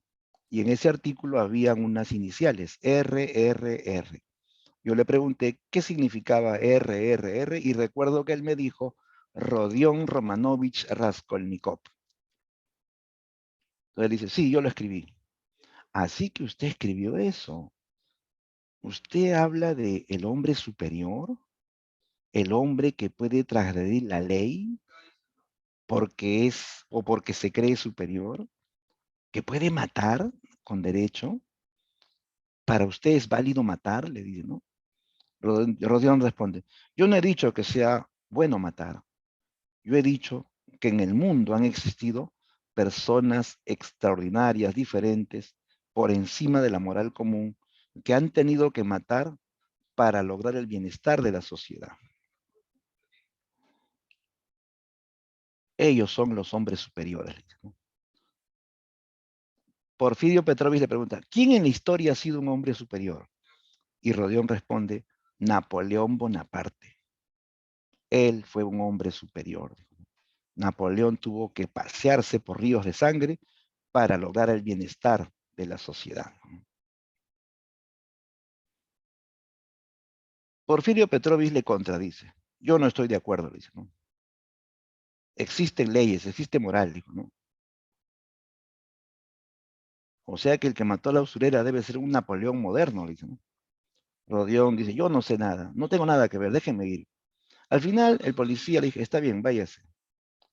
Pero si es necesario, lo llamaremos. Rodión se va dando un portazo, el policía ahora sospecha de él. No tiene ninguna prueba, pero sospecha de él. Y comienza a investigarlo. A partir de aquí, Raskolnikov vive una etapa de sufrimientos, ¿no? Él cree ver sangre en sus manos, en su ropa, en las paredes, no puede dormir, se vuelve paranoico, hipocondríaco, constantemente se desmaya, o sea, vive una etapa de sufrimiento, ¿ya? Es como que se está castigando a sí mismo, ¿no? En ese tiempo en que Raskolnikov está al borde de la locura, aparece en su vida una joven llamada Sonia. Sonia, en esta novela, es una chica que se prostituye. El autor dice, era una prostituta buena. Suena irónico, ¿no? Prostituta buena. Sí, lo que pasa es que Sonia, a pesar que se prostituye, esta muchacha no deja de ser bondadosa, no deja de sacrificarse por otros. Si este límite fue por su familia. Su padre era un alcohólico, su madre había muerto, tenía una madrastra que estaba tuberculosa, que botaba sangre por la boca, tenía hermanitos pequeños que se la pasaban varios días sin comer, ¿no? Y ella ya no soporta tanta miseria, así que no le quedó de otra que prostituirse, ¿no? Pero repito, cuando ella volvía de la calle, dejaba el dinero en la mesa y se ponía a llorar. Lloraba horas de horas, ¿no? De Sonia va a conocer a Raskolnikov. Se conocieron por el padre de ella. El padre de Sonia es un alcohólico llamado Mermeladov, ¿ya? Mermeladov. Raskolnikov lo conoció y él lo ayudó. Resulta que él estaba borracho, cruza la calle, una carreta lo aplasta, los caballos lo pisotean, ¿no? Le destrozan el cuerpo, las ruedas. Él corre a auxiliarlo. Él pide a un médico para que le salve la vida. Lo llevaron hasta su casa, ¿no? Pero Mermeladov muere. Muere y Raskolnikov ve, pues, ¿no? La situación de su familia, niños que estaban en un rincón llorando de hambre, la miseria en que vivían, ¿no? Eh, a él le duele mucho esto. Raskolnikov había recibido un dinero de su madre y todo lo que su mamá le mandó lo deja en la mesa de esta familia, ¿no? Él se compadece mucho de esta familia. Deja el dinero en este lugar, en la casa del alcohólico Mermeladov, ¿no? Él incluso participa en el velorio, él ayuda a esta familia, y Sonia lo va pues a conocer, y al ver cómo él ayudaba sin ningún interés, ella lo va a admirar, y poco a poco se va enamorando de él. Para ella, él era el hombre más bueno del mundo. Bueno, en realidad, Rodión sí es un tipo que le gusta ayudar. Antes de esto, él se metió a un incendio y rescató a una niña que estaba a punto de morir en un incendio. Él arriesgó su vida por otras personas. O sea, él, si bien es cierto, es un criminal en esta historia, él es un personaje muy complejo, ¿eh? Muy complejo. O sea, tiene virtudes y tiene defectos, ¿no? Hace cosas buenas y hace cosas malas, ¿no? Ya. Entonces ella se enamora de él. Y Rodión, pues, se siente a gusto cada vez que habla con ella. Sonia se refugia en Dios y le transmite su fe, su esperanza a Raskolnikov. Raskolnikov es ateo, Raskolnikov al principio no acepta lo que ella le dice, pero llega un momento en que Raskolnikov ya no puede más con el sufrimiento y decide confesar su crimen. A ella le cuenta su crimen, le explica los motivos, el móvil de querer ayudar, tanto a su familia como a otros, ¿no? Que la usurera no merecía vivir, ¿no? Sonia se asusta al comienzo, pero como ella lo quería, como estaba enamorada, ella lo comprende, lo abraza y le dice, tú estás sufriendo mucho, tú te has enfermado del alma. La única forma de acabar con todo esto es que tú te entregues a la policía, que pagues tus culpas y Dios te va a ayudar. ¿No? Al comienzo él dice, no, los hombres superiores no deben ser castigados, ¿no? Que él no ha cometido un crimen, sino un bien a la sociedad. Al final Sonia le hace comprender su error, ¿no? De que nadie tiene derecho de matar, le dice que matar no ha solucionado nada, que en el mundo sigue habiendo desigualdad, ¿no? Que la solución no es matar, le dice, ¿no? Él le dice, entrégate, Rodión. Si tú te entregas, yo te seguiré hasta el fin del mundo. Al final ella lo convence, ¿ya? Lo convence. Raskolnikov se entrega a la policía, ¿ya? Confiesa todo. Ya pues viene el juicio. En un juicio, Raskolnikov es condenado a 8 años de trabajo forzados en la Siberia, ¿ya? En la Siberia, donde también estuvo el autor, ¿cierto? Entonces, ya pues Raskolnikov acepta su condena. Sonia escucha la condena llorando. A Rodión se lo llevan a la Siberia. Allá lo raparon, vivió entre delincuentes verdaderos, avesados criminales que lo golpeaban, que lo humillaban, ¿no? Raskolnikov vive un primer año de sufrimientos en la Siberia, ¿no? Luego de un año, llega a la Siberia la joven Sonia. Sonia, que había prometido acompañarlo, no abandonarlo, llega a la Siberia. Ha pasado un año. Cuando Raskolnikov la ve de lejos, que Sonia ha venido a verlo a la prisión, él corre llorando, ¿eh? Corre, cae de rodillas, se abraza de las rodillas de ella llorando y le pide que no lo abandone, ¿no? Sonia llorando le dice también que ella ha venido a cumplir su promesa, que ella nunca lo abandonará, que ella se va a quedar en la Siberia y siempre lo va a visitar, ¿no? Que ella incluso ayudará a enfermos en esa prisión, ¿no? Raskolnikov aquí confiesa que la ama, ¿no? Sonia también, ¿no? Y le dice que ella lo va a esperar. Le dice, ya solamente faltan 7 años, Rodión. Y cuando todo esto termine, empezaremos una vida juntos, una nueva vida juntos.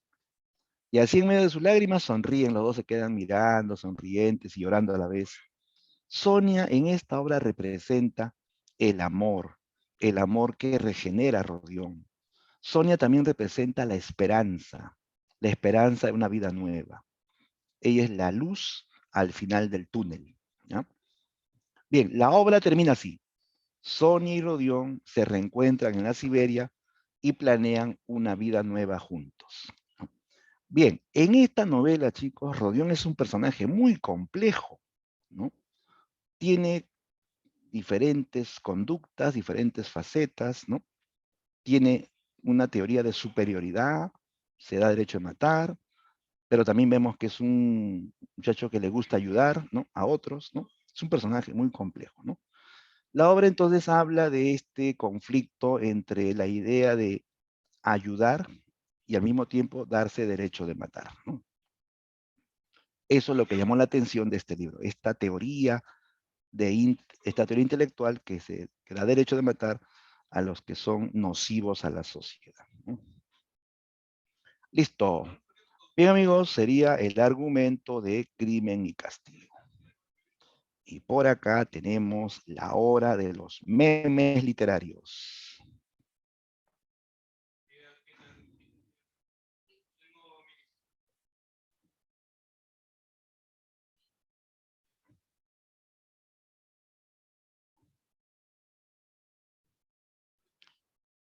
Bien, un momento de amenidad para terminar la sesión, la teoría.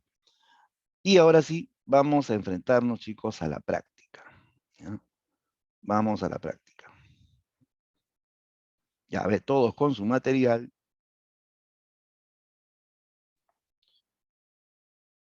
La práctica 4, a ver, vamos a descargar el material 4.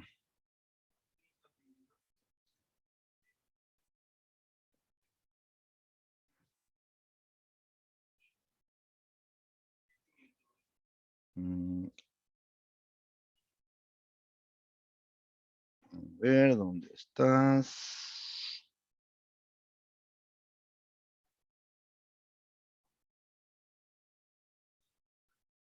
Ya, ahí está.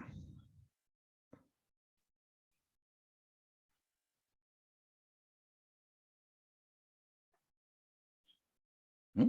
A ver, de nuevo.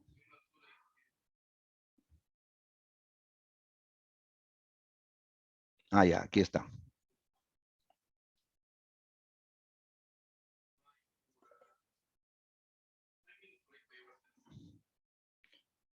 Ajá, ahí está.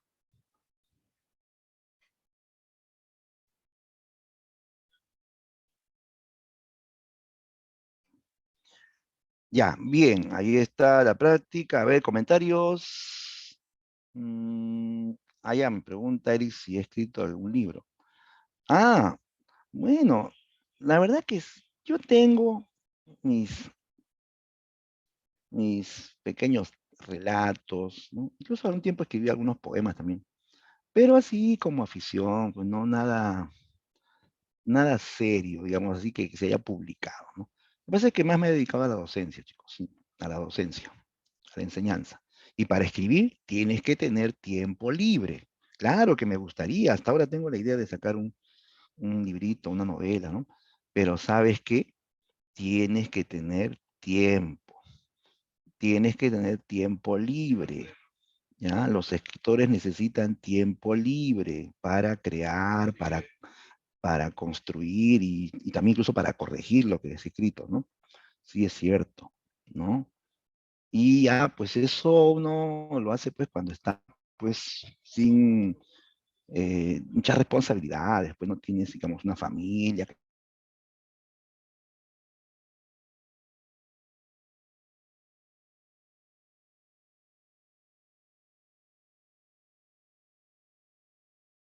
¿No? Los mejores tiempos para escribir son cuando estamos allá. Hay el plan, pues, chicos, hay el plan de escribir antes de que me muera. Tengo que haber sacado un librito así de tipo literario, ¿no? De tipo literario, chicos, ¿no? Ya, ahora sí, vamos a la práctica.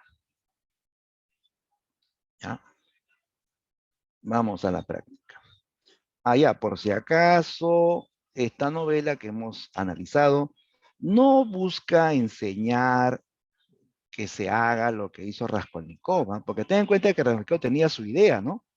Ya, mató supuestamente para ayudar, para ayudar al mundo de la sociedad, ya, pero ¿qué pasó después? ¿Sufrió o no sufrió? Sufrió, porque muy en el fondo él tiene también una moral aprendida, que le hace ver que ha cometido un crimen de verdad, ha matado a dos personas, incluso ha matado a una inocente, ¿no? O sea, en medio de esto van a haber víctimas inocentes, ¿no? Que van a sufrir, ¿no? Por otros, ¿no? Por otro lado, luego de matar a la usurera, acaba con la miseria, acaba con la injusticia, no. En el mundo seguía habiendo justicia, miseria. O sea, el autor trata de decir que la solución no es matar a los malos, que la solución más bien es el amor, ¿no? Como sacrificio. Que el amor es una forma de regenerar a las personas. Bueno, es cierto eso, ¿no?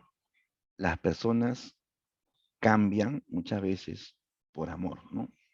No me refiero al amor de pareja, al amor físico, ¿no? Sino a la idea de pensar en los demás. El amor en el sentido de sacrificarte por otros, de pensar en los demás, no ser egoísta, ¿no? Entonces, él nos deja esas reflexiones para que los pensemos, ¿ya? Para que los pensemos, ¿no? Bien, ahora sí, vamos a resolver la práctica. Voy a agrandar un poco la imagen, que está chiquita. Ya, ahí, ahora sí. Ya, a ver, ¿ven todos la práctica? ¿Se ve, se ve? Sí, profesor. Sí, profe, todo Sí, claro. profe. Listo. Bien, vamos a resolver entonces rápidamente. Participamos, chicos, con la clave, ¿ah? A ver, comenzamos. La 1. Respecto del realismo europeo, complete con las palabras correspondientes. Se define fundamentalmente por buscar detallada del ambiente, el contexto histórico, las conductas y las vivencias de los personajes. Ya, a ver, ¿con cuál se completa mejor? A. Ah, profe. La A, profe. La Bien, La, excelente. La clave es la, claro, busca la descripción detallada del ambiente social. O sea, ellos describen la sociedad con todos sus problemas, ¿no? Muy bien. Listo, listo. Vamos a la 2. Marque la alternativa que completa correctamente el siguiente enunciado sobre la narrativa de Dostoyevsky. Dostoyevsky es considerado padre de la novela psicológica principalmente por la indagación que realiza de los abismos de sus personajes. C, profe.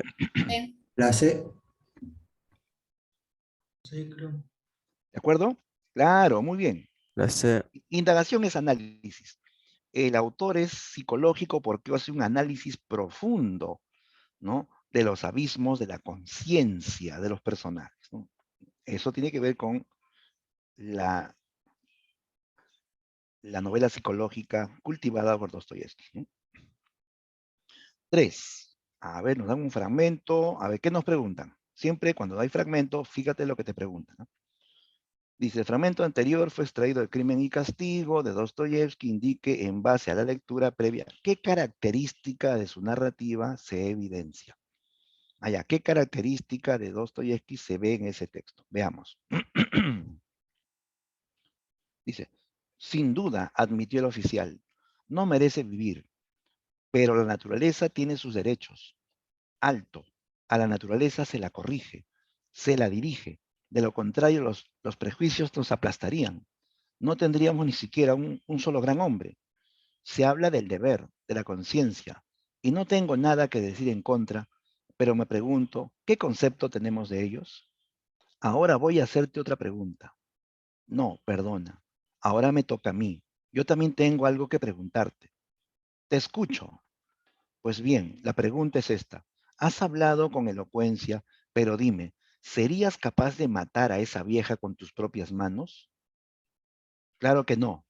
Estoy hablando en nombre de la justicia. No se trata de mí.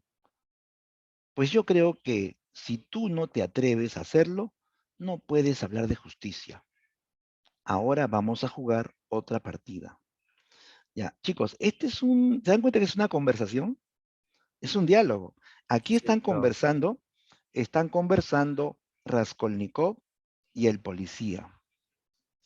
Aunque no, el policía se hace amigo de Raskolnikov e incluso eh, juegan partidas de naipes y mientras tanto conversan, ¿no? Los guiones que tú ves acá implican que hay un diálogo entre dos personas, ¿ya? Estos guiones que se ven en el texto implica que es una secuencia dialogada. Ya, ¿qué característica de la narrativa de Dostoyevsky se vio en ese texto? A ver, profundo análisis de la subjetividad. En ese La texto B. no se ve. Tendencia hacia lo dramático. Ah, hemos visto que hay diálogos y eso significa tendencia a lo dramático, la presencia de muchos diálogos. Preocupaciones morales y religiosas no hay, ¿no? No hay tema religioso en esa conversación. Solidaridad con el sufrimiento, no hablan de eso, pero sí se nota la presencia de diálogos. Por eso que la clave, muy bien, la B, excelente. Dijiste la B, perfecto. Ya entonces, 3, B de beso. 4, vamos a la 4. Dice, que sea asesinada, que el dinero se tome para consagrarlo al servicio de toda la humanidad y de la causa común. Ese crimen miserable es borrado por miles de buenas acciones. Por una vida, miles de vidas son salvadas de la debacle y la desintegración. Una muerte sola y cientos de vidas salvadas a cambio. Esto, como ves, es un cálculo aritmético. En el fragmento anterior extraído de Crimen y Castigo, se alude a una moral antihumanitaria, porque se menciona que, ¿ya? ¿Por qué se alude a una moral antihumanitaria? Aquí el texto habla de que matar a uno para salvar a muchos está bien, dice, ¿no? Que este tipo de crímenes, ¿no? En cierto modo, están justificados, ¿no? Borras a uno que hace mal para que otros, digamos, ya no sean víctimas, ¿no? La C. La C, profe. Ajá, claro, esta teoría antihumanitaria da derecho de matar, ¿no? De tal modo que se mata a uno para lograr el bienestar de los demás, ¿no? O sea, esto que aparentemente está mal va a provocar el bienestar de los de otros, ¿no? Era la teoría de Raskolnikov, la teoría intelectual, ¿no? Ujú. El fin elevado se refiere a la idea de ayudar a los demás, ¿no? Correcto, muy bien, ¿ah? Clave C. Vamos a las 5. Respecto a crimen y castigo, indique verdad o falsedad. A ver. ¿Es policial en su estructura externa o superficial? Claro, externamente es policial. Esto es cierto. Tiene como escenario la urbe de Moscú en Rusia. ¿El escenario es Moscú? A ver. Habíamos mencionado que Raskolnikov estudiaba en la Universidad de San Petersburgo. Esa es la ciudad. El escenario de esta novela es la ciudad de San Petersburgo. No es Moscú, ¿ah? No es Moscú. 3. Raskolnikov confiesa su crimen para ayudar a Sonia. Para ayudar a Sonia. No, no es por ayudar a Sonia. Falso. Sonia lo ha convencido de entregarse para que él no acabe con ese sufrimiento psicológico que tiene y comience una nueva etapa, ¿no? Sería falso. Dunia quiso sacrificarse por su hermano Raskolnikov. Ah, ya, esto sí es cierto, chicos. Dunia es la hermana de Raskolnikov. ¿Saben qué iba a hacer ella? Iba a casarse con un desconocido que tenía dinero. ¿Para qué? Para ayudar a su hermano en sus estudios. Al final no lo hizo, pero ella pensó en sacrificarse por su hermano. Correcto. Ya, entonces la secuencia final sería verdadero, falso, falso, verdadero. La D, profe. Ahí está, muy bien. Clave D. Era la D. La D de diamante, profe. Ya, muy bien. Listo, listo. 6. Desde luego, esto es una solución, se decía, mientras avanzaba lentamente por la calzada que bordeaba el canal. Sí, terminaré porque quiero terminar, pero ¿es esto realmente una solución? El espacio justo para poner los pies. Vaya un final. Además, ¿se puede decir que esto sea un verdadero final? ¿Debo contarlo todo o no? Demonio, qué rendido estoy. Si pudiese sentarme o echarme aquí mismo, pero qué vergüenza hacer una cosa así. Se le ocurre a uno cada estupidez. El fragmento anterior fue extraído de Crimen y Castigo. Indique en base a la lectura qué tema se desprende. Ya mira, en el texto está hablando de el personaje, ¿no? Raskolnikov dice, esto es una solución, se decía. Y avanzaba lentamente por la calzada. Sí, terminaré porque quiero terminar. Pero ¿esto es realmente una solución? O sea, esto que voy a hacer, matar a Lucerera, ¿será la solución para acabar eh, con el sufrimiento de los demás, ¿no? Con las injusticias? ¿Debo contarlo todo o no? Qué rendido estoy, dice, ¿no? Si pudiese sentarme o echarme aquí mismo. A La ver, D, profe. Amor, descartamos la porque no habla de amor. La D. La D. La D, profe. Claro, aquí la duda es, ¿lo hago o no lo hago? Yo lo quiero hacer porque quiero ayudar, pero ¿esto será la solución? O sea, eso tiene que ver pues con esta lucha de moral, ¿no? La moral humanitaria que es ayudar y la antihumanitaria que da derecho de matar, ¿no? Claro, muy bien, ¿ah? Excelente, la clave es la D. Pregunta 7. El realismo busca fundamentalmente y el contexto histórico. Este movimiento tuvo su origen en llave completa.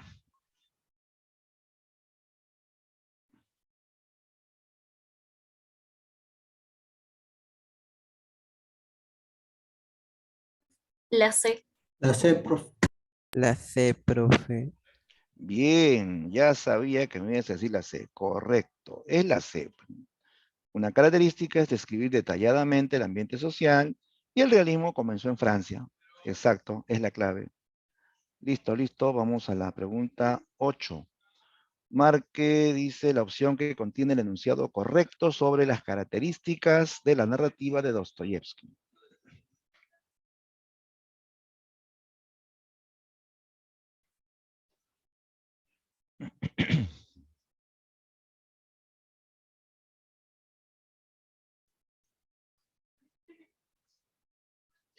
Ya, hay que ver esto.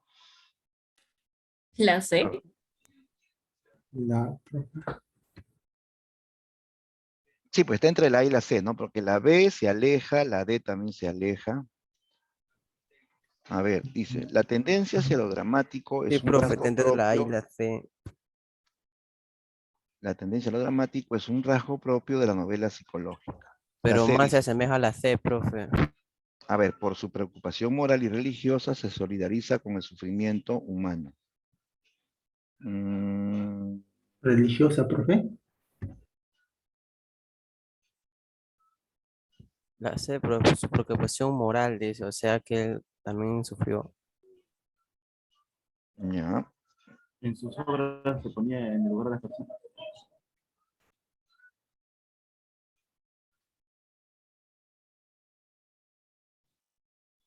Ujú.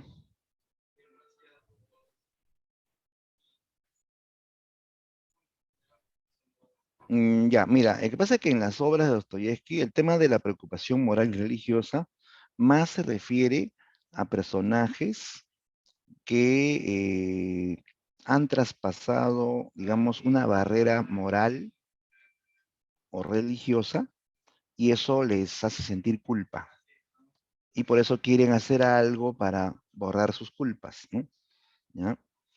Eh, la solidaridad con el sufrimiento humano es, digamos, independiente de la moral, de la preocupación moral religiosa, porque eh, no necesariamente va vinculado a eso. O sea, yo puedo solidarizarme con la sociedad o con los que sufren por una cuestión de justicia, una cuestión de tener conciencia social, en fin, ¿no? Ahora, mira, ¿qué va a pasar cuando uno lee los diálogos de los personajes? Ahí uno se entera de cómo piensa, cuál es su forma de ser, ¿no? De los personajes, y eso colabora con el psicologismo. O sea, a través de los diálogos nos vamos a dar cuenta de cómo son los personajes por dentro, ¿ya? ¿Ya? Entonces, la que mejor se ajusta aquí es ya no olvides, a través de los diálogos vamos a conocer la interioridad de los personajes, ¿ya? Dramático tiene que ver con los diálogos, ¿sí? Lo psicológico es la conciencia de los personajes. Bien, vamos a la 9. Ya, esa pregunta 8 no estaba fácil, ¿ah? Es una pregunta que es indirecta, ¿no? Tienes que asociar varias ideas, pero ya tienes la clave. 9, ¿verdadero o falso? Sobre crimen y castigo. El protagonista Raskolnikov es un joven sin formación intelectual. Falso porque él sí tiene formación intelectual, estudia leyes, ¿no? Es instruido, ¿no? Bien, luego dice, Raskolnikov considera a la usurera un ser nocivo a la sociedad, o sea, que hace daño a la sociedad. Eso sí, ¿no? Correcto. Uy, se fue la imagen. Un ratito.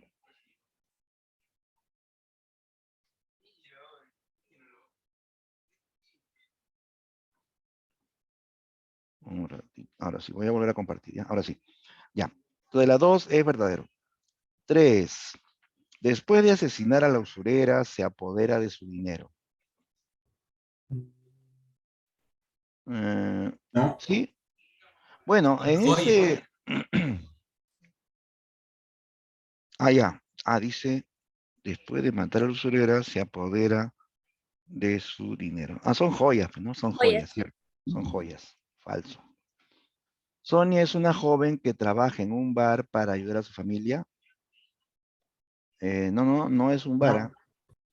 Ella se prostituye, ¿no? Sería falso. Raskolnikov es sentenciado por el juez y deportado a Siberia. Eso sí, él es deportado a Siberia. Lo condenan a la Siberia.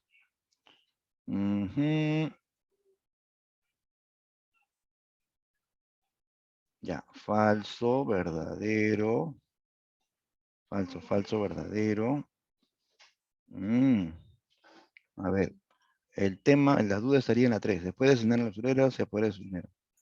Dinero, Mm, joya, lo mío.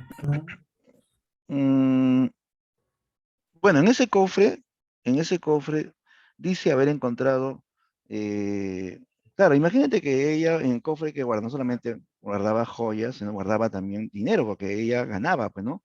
Con los préstamos, ¿no? Sí, claro que hay más joyas, ¿no? Pero sí, también había algo de dinero, entonces, de valor, pues, ¿no? Sí se puede considerar como verdadero, entonces, ¿ya? Tienen que trabajar también las claves. A veces las palabras son en sentido general y se puede asumir como cierto, ¿no? Y entonces sería así, ¿no? Falso, verdadero, verdadero, ¿no? Ahora sí sale la B, ¿no? Ya, respuesta correcta, la B. Ya, la última. Pregunta 10. Con respecto a los temas, a uno de los temas de crimen y castigo, marque la alternativa que completa correctamente. Dice, el conflicto interno es o en el nivel más complejo de la novela, porque. Ya. El conflicto interno es el nivel más complejo de la novela, porque.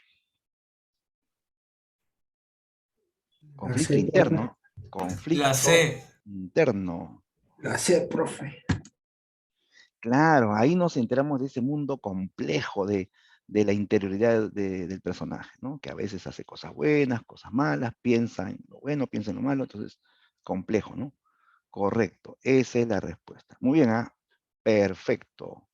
Bien, chicos, los felicito. Se nota que sí aplican bien los conocimientos, ¿no? Listo. Bien, jóvenes, entonces con esto estamos concluyendo la sesión de hoy y ya me despido hasta la próxima semana. Que tengan un Ya, buen día. profe, Nos vemos, chévere, chicos. gracias. Un Nos día, vemos. profe. Profesor. Nos vemos. Nos Buen día, vemos. profesor. Luego, Gracias. Hasta la próxima semana, profesor. Muchísimas Cuídese. gracias. cuídese, Nos vemos, profe. Miriam. Nos vemos, Miriam. Hasta la Sí, próxima. profesor. La próxima Profesor. semana. Ya, chicos, ya nos estamos despidiendo, ¿ya? Cuídense bastante y se les va a Cuídese. pasar por el grupo el simulacro que se va a tomar hoy día a las 3:30. Cuídense, chicos. Cuídese, miss. Cuídese, Nos mi vemos. Hasta luego. Luego. Cuídese, Luis, gracias.